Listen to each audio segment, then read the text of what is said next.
For its next generation of leaders, and the Schulich School of Business at York University may be the genesis point, with a new MBA program specifically targeting the mining sector. Industry veteran Richard Ross, former CEO of Inmet Mining, is the executive in residence, Schulich School of Business.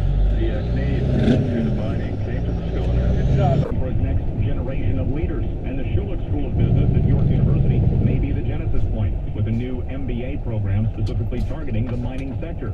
Industry veteran Richard Ross, former CEO of Inmet Mining, is the executive in residence, Schulich School of Business. The Canadian Institute of Mining came to the school and had a good job.